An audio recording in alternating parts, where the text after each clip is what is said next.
I think if I hear you call me Becky one more time, six-pack, I'm gonna pop your tops. All six of them.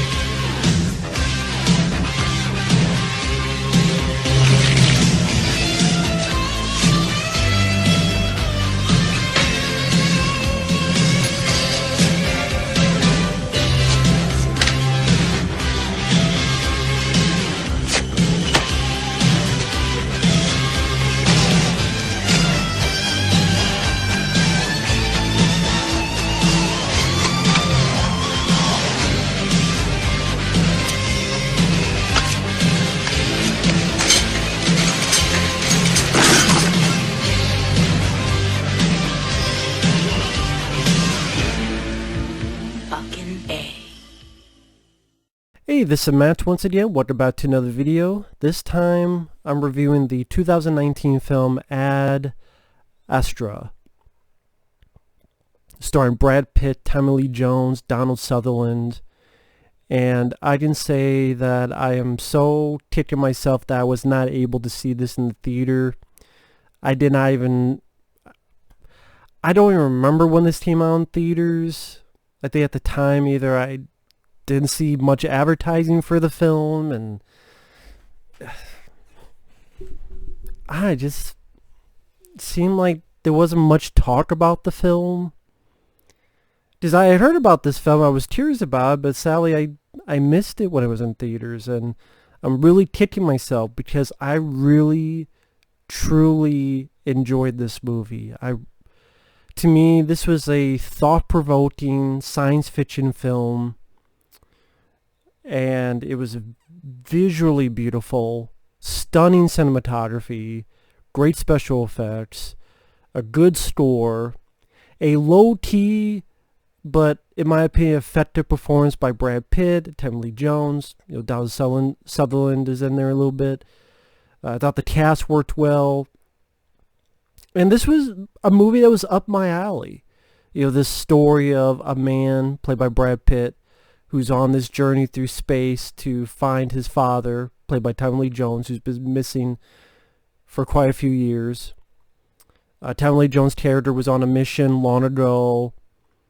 Now, because of this project, it seems like it's creating these power surges that's threatening people on Earth. And not just on Earth, because it deals with antimatter, things of that nature. So they want Brad Pitt, since he's the son of this character, to try to find where this thing's at, get in touch with his father and see what's going on. And this is the journey. Some have called it's sort of a little bit a la Apocalypse Now, but in space. I guess I could kind of see that a little bit, but I'm not really a big Apocalypse Now guy. I actually enjoyed this more. When I said this movie's right up my alley, I do enjoy movies about space, meaning I loved Gravity. I still do with Sandra Bullock. I enjoyed The Martian with Matt Damon. I enjoyed Apollo 13 with Tom Hanks. There's another one I was thinking of. Mission to Mars from back in the day. Various different forms of either sci-fi or Apollo 13, which is based on real events. Granted, not all of them I liked. First Man with Ryan Gosling, I found that pretty boring. Interstellar, I like Matthew McConaughey. The third act really hurt it for me. I won't get much into it other than that. But this one, I don't think this movie's going to be a lot of people's cup of tea. I could see a lot of people seeing this film and calling it boring.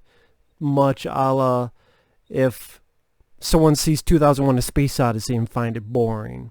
I don't. I love 2001: Space Odyssey and the sequel 2010 with Roy Scheider. So it reminded me of films like that. It's a slow burn of a picture. It takes its time. contemplative, melancholic, but I really got what they were going for. I understood the themes and appreciated them. You did themes of isolation, father and son. Instead of trying to find something that's not there, if you do that, you're missing what's right in front of you. A character that starts off emotionally disconnected and kind of finds himself by the end of the film. I just really, I mean, it's one of the, when I watch a movie, there are a lot of times when I start watching, I'm doing other things, but still watching it. But the times like this, I kind of just stopped and focused right on the movie. And was on this journey with this character. In a way, it's what I wanted from this other film I had seen that I did not care for called Approaching the Unknown. I really did not like that one. And what I wanted from that film, I got from this. And in a way, what I wanted from Interstellar is what I got from this. And again, I just see a lot of people not liking it because they find it too boring, too low key. But that didn't bother me in this. And again, there's many parts of the film that I really took a lot.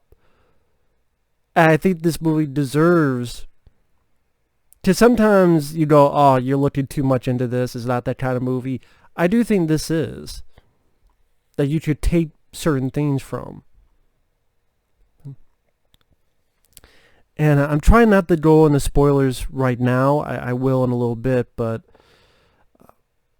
there's some pretty good, I guess you'd call it action set pieces, including an opening scene where something happens during the first power surge, and it involves Brad Pitt's character.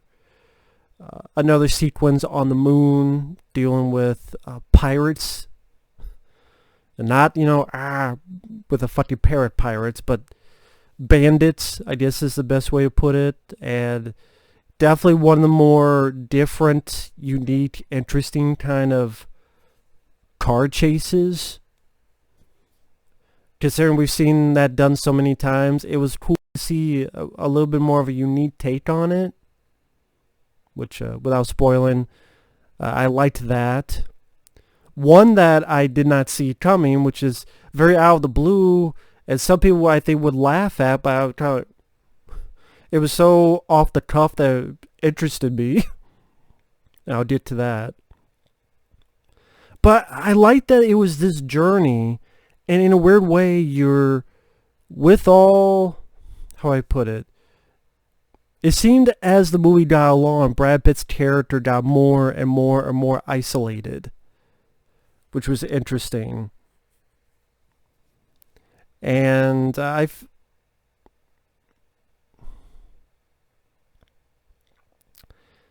going to get into spoilers in a minute, but just to kind of at the beginning here, I liked, like I said, the melancholy slow journey that this character took. It went from the moon to Mars and then to near Neptune in order to try to find his father, Tommy Lee Jones's character.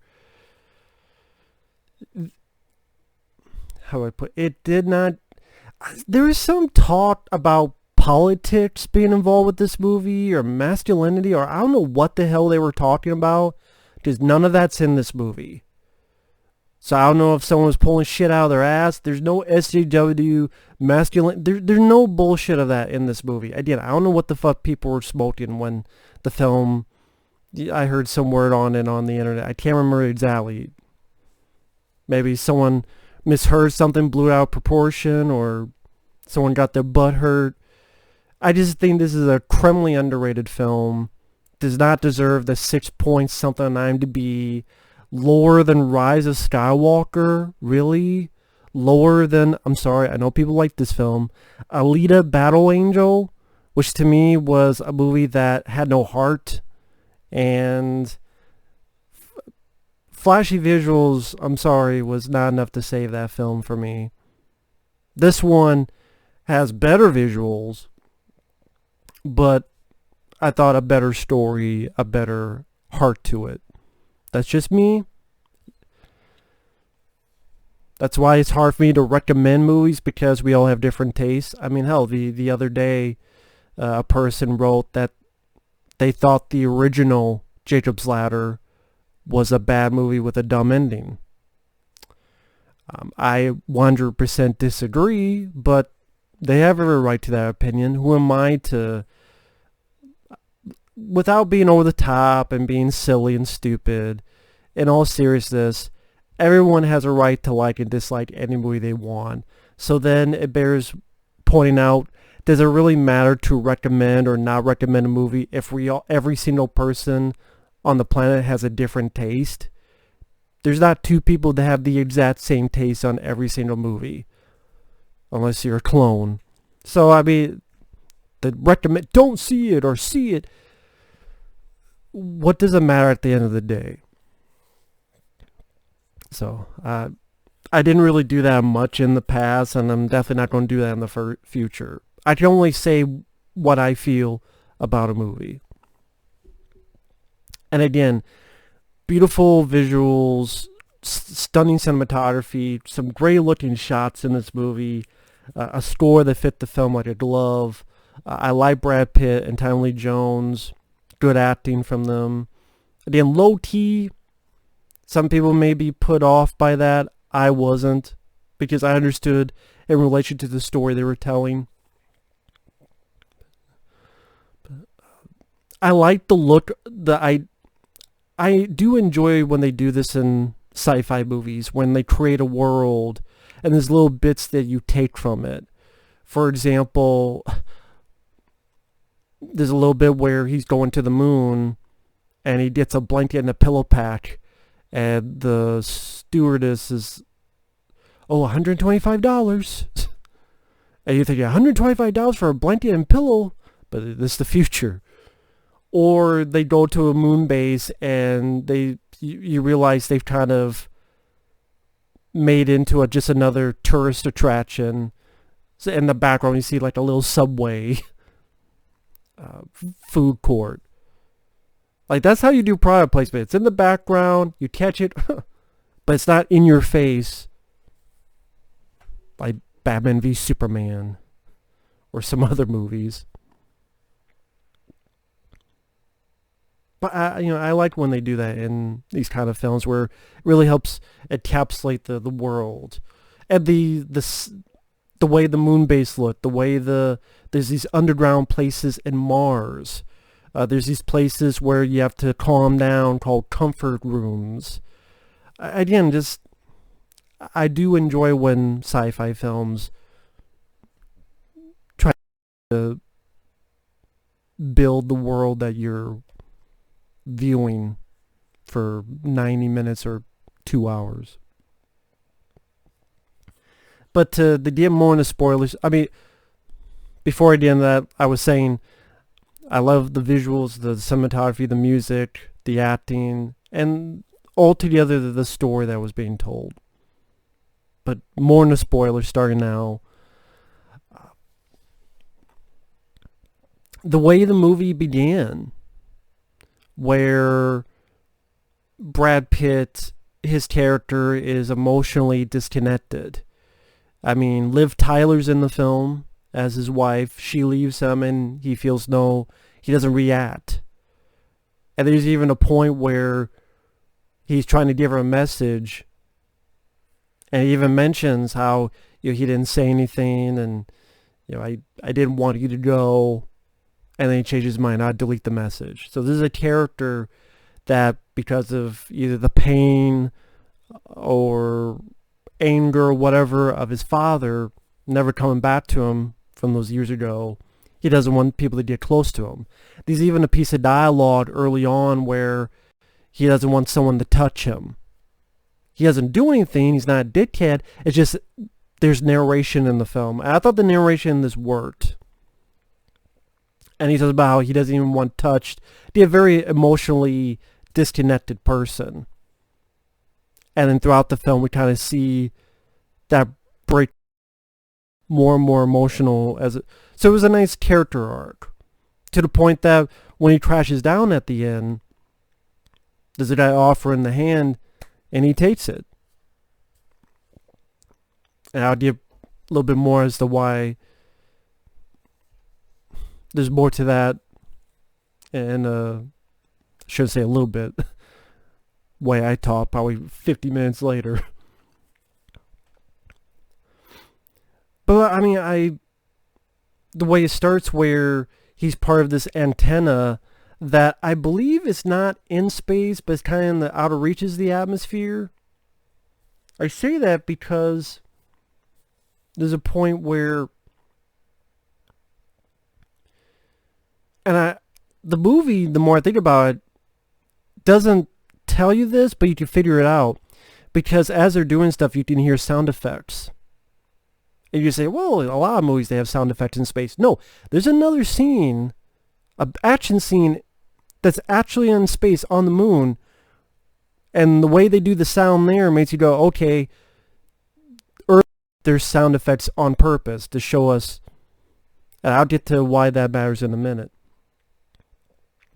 But there's this power surge, and this whole antenna is being wrecked, and he is falling. And I'm thinking, well, if in space, he's going to burn up in the atmosphere. But no, he's, I guess, that certain level where he's fallen, but he's not burning up. And the way it was filmed, you know how, what was it, Star Trek Generations, there's talk of, oh, Kirk is going to space parachute. There's like a deleted scene, deleted opening that they were going to do, where Kirk would do this risk-taking thing, and Scotty and Chekhov were watching. That's kind of this done the right way, like done well. And I thought it was an interesting way to open the film.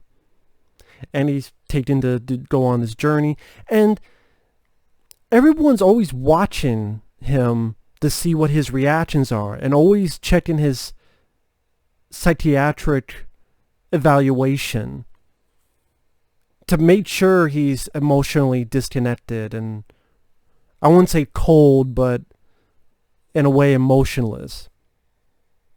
And I guess in one way, yeah, because you're dealing with this mission that's very important for the sake of the fucking solar system, and to see, deals with your father.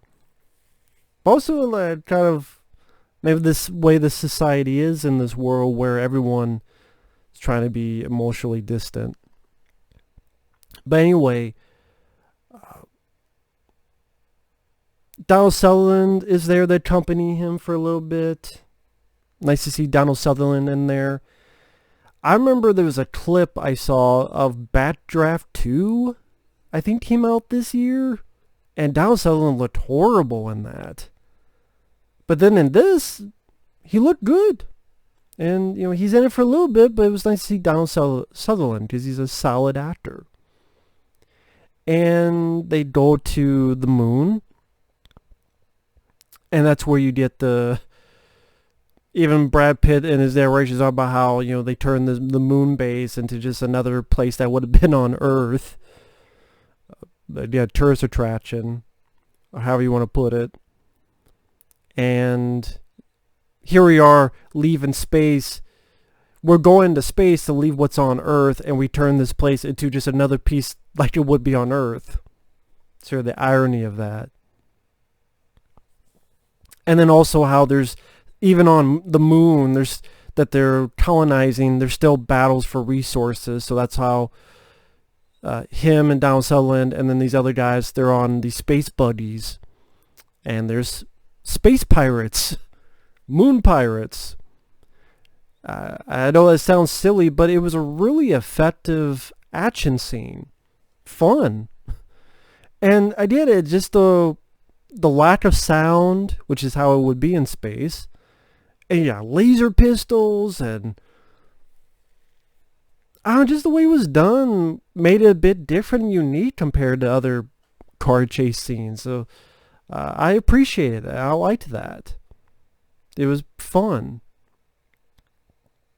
And like I was saying before, as the movie goes on, Brad Pitt's character gets more and more isolated.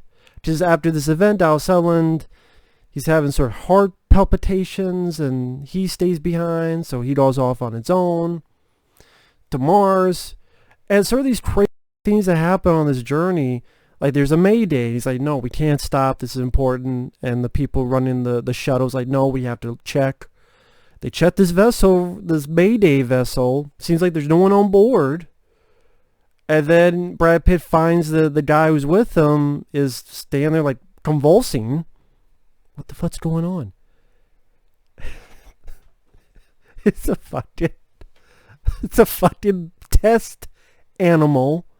A baboon. A fucking space baboon. It's a test, because it's one of those things where they put test animals out there to just see what happens, and I guess something happened here, and I'm like, wow, it's Shakma in space. It's Shakma in space. So that's why I kind of had fun with it. Some people might be put off, but I'm like, Shakma! It fucked up that guy, and the guy has like a bloody hand limp, and his face is fucked up, and Brad Pitt fights like 2 killer baboons, including locking one in the goddamn airlock, and hits a button, and blood splatters the story. I'm like, you know what? I appreciate that. I did not see that coming. You remind me of Shakma, a film I do enjoy. People probably don't know what the hell I'm talking about. Look up the trailer to Shakma. So, I enjoyed that.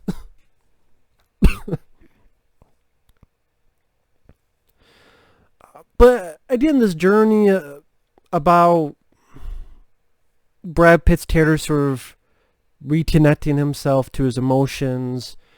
At times he's got to do these psychological evaluations and talk about, the pain from his father leaving, and he formed this barrier around him, and he's not sure how to get around it. So a lot of people say it's heavy-handed.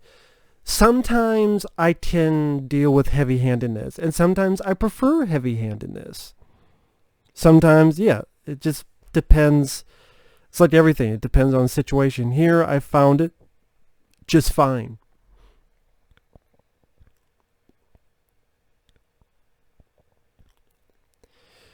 And yeah, I like the visuals of the film, the way the planets and space travel looked, the little bits of learning about the world. Like I said before, when they're traveling to the moon, and he wants a blanket and a pillow, and she charges $125, and he gives it just like it's nothing.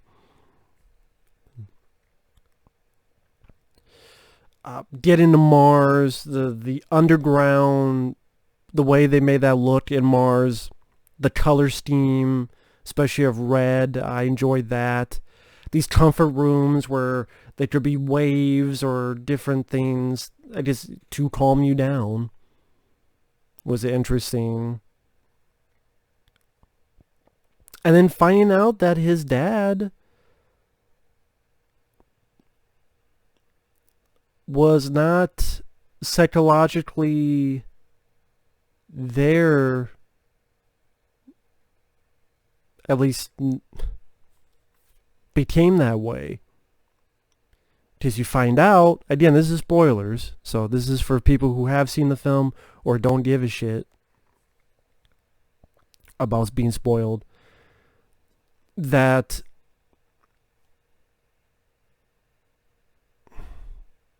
the other crew wanted to stop the mission. He did not, and he got rid of them.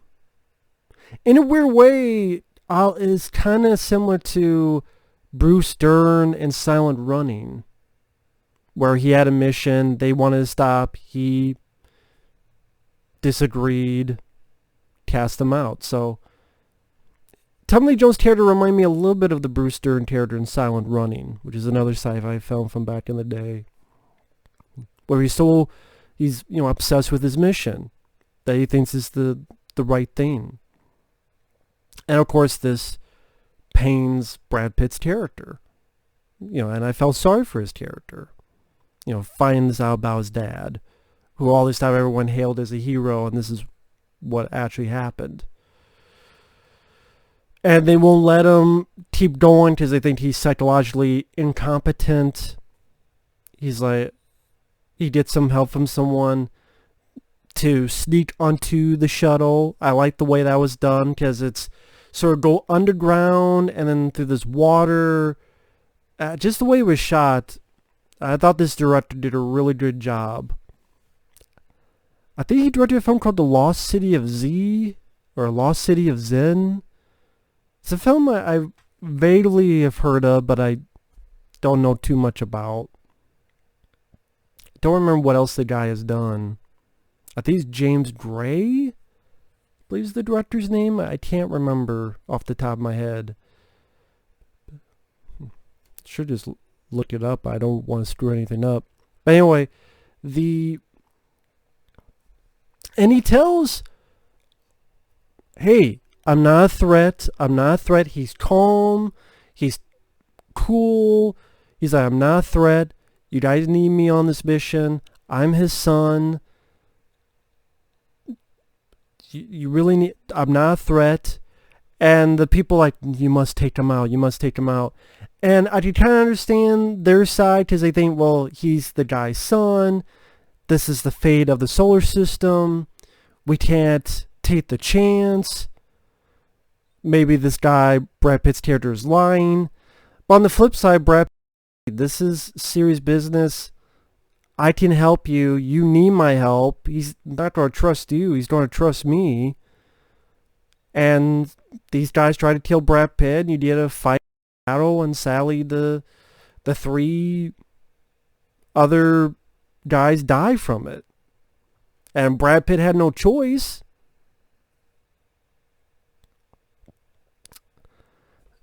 And, he feels bad about it, but it's like, maybe you should listen to Brad Pitt, motherfuckers. But, you can understand both sides, but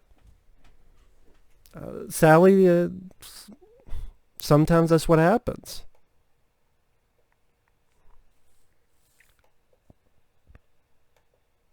Although, I do think it's more their fault, because you could have just knocked them out. They were ready to kill him. I think I'll say that's one thing in the movie, little nitpick, that was a bit too much. I get that you think he will screw it up, but you could have just knocked him out some way. I'm sure there are ways to knock him out. I'm sure you have something on the shuttle to knock people out in this advanced futures, So that's why I'm more on Brad Pitt's side. But, at the same time, I can understand, people are fuck-ups. And you can say it with any movie. Why does someone do something stupid? Well, there's a lot of stupid people in the world, so there you go. But he goes on with the journey, the mission. He's by himself. And this section of the film I really enjoyed. Because this section of film, like I said before, there was another film called Approaching the Unknown. I forget the guy who starred in it. He was the guy who... I think he was... I could just look it up. Yeah, the director is James Gray.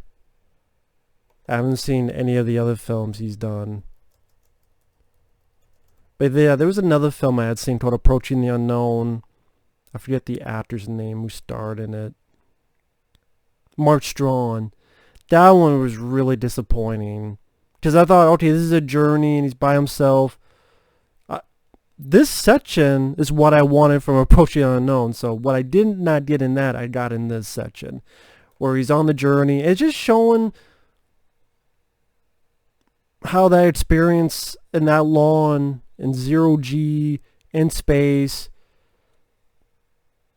the boredom, what you have to do day to day, affecting yourself, feeling bad about his relationship, how he wishes he could change things, dealing with his father, what he knows about him now, all this stuff going on in his head. I just thought it was effectively done.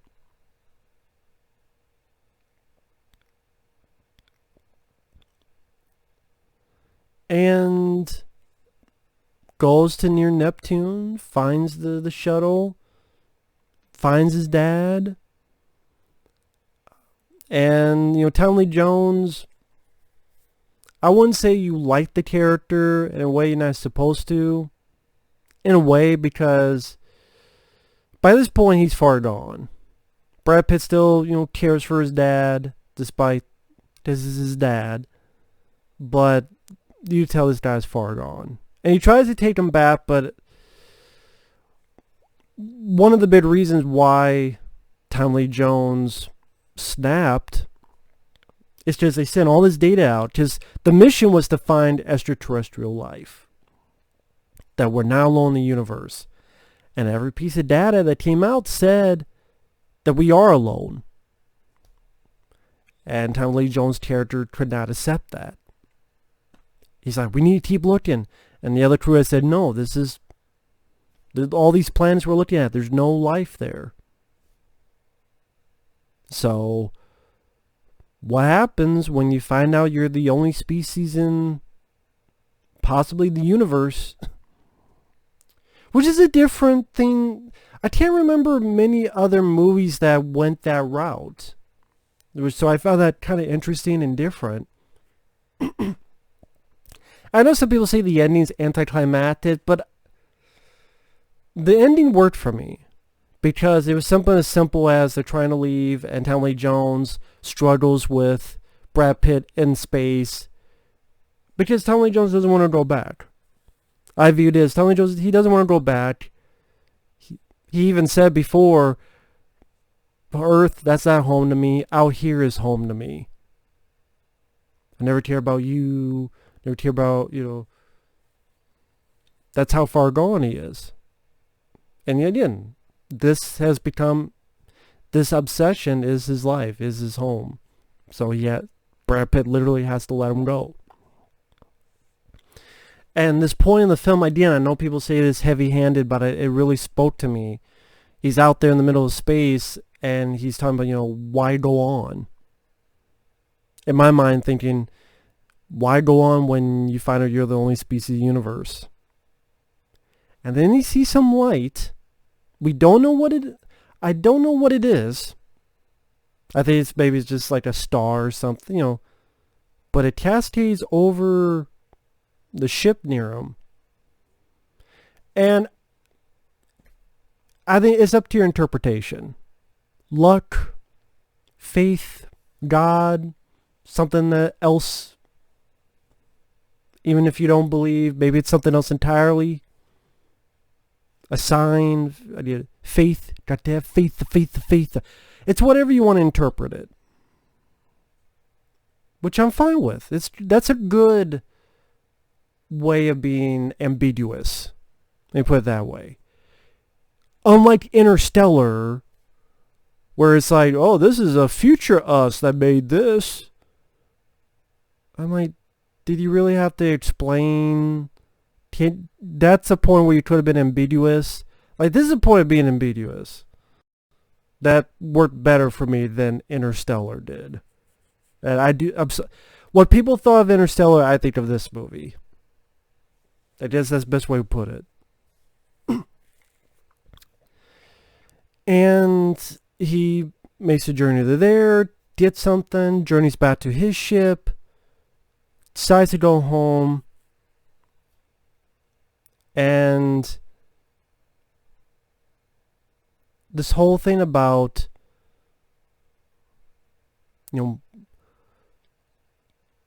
don't miss what's right in front of you. Tommy Lee Jones' character was looking at all these things, trying to find what he wanted, and he missed what was right in front of him. Tommy Lee Jones' character had missed that he had a wife and a kid.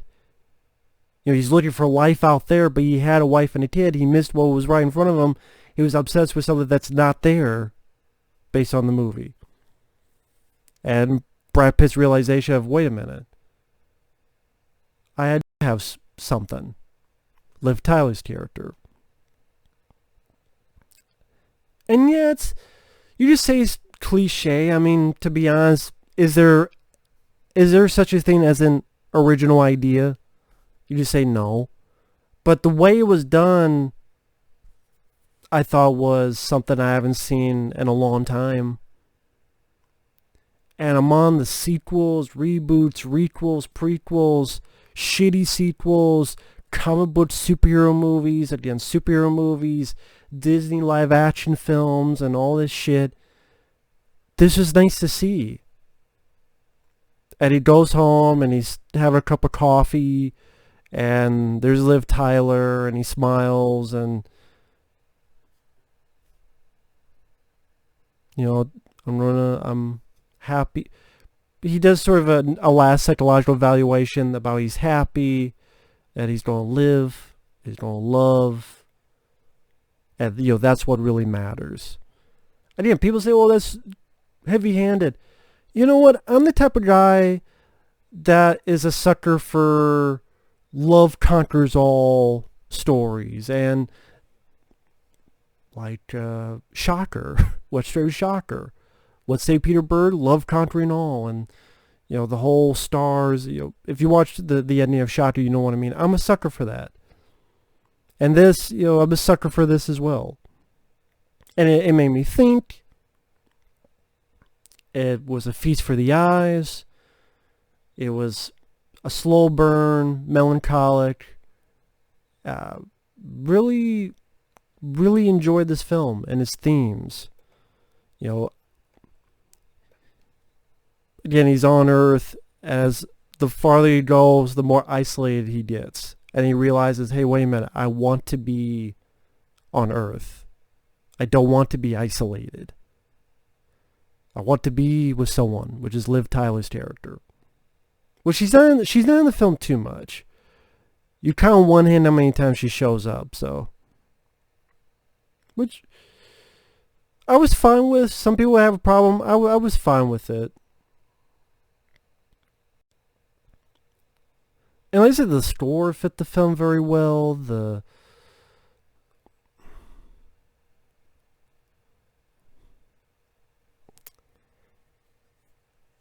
Part of me just wonders if people, obviously if you don't like the film, you don't like the film, this doesn't apply.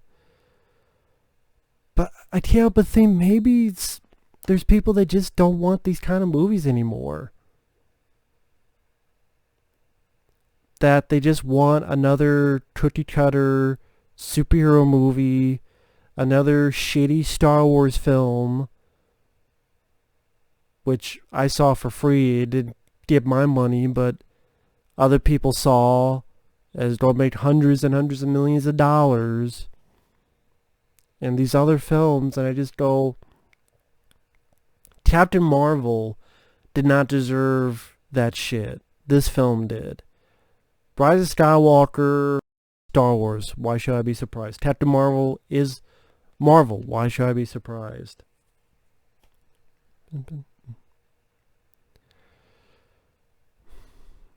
And at the end of the day, it's like, well, why do you care? You didn't make the film. It's not like you have stocks in the film. Who cares? I think because I want to see more films like this. I'm not saying with the exact story. I'm saying this kind of movie filmmaking that,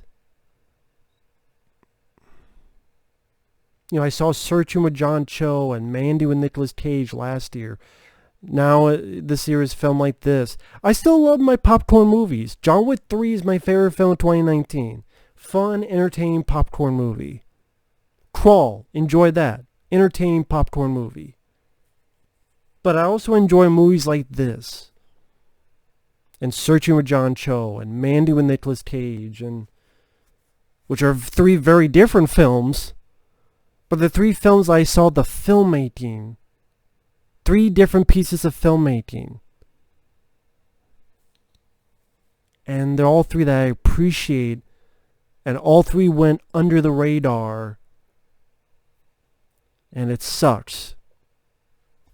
Because we're going to get more sequels and flashy but no soul or no heart bullshit, and more remakes, more bullshit.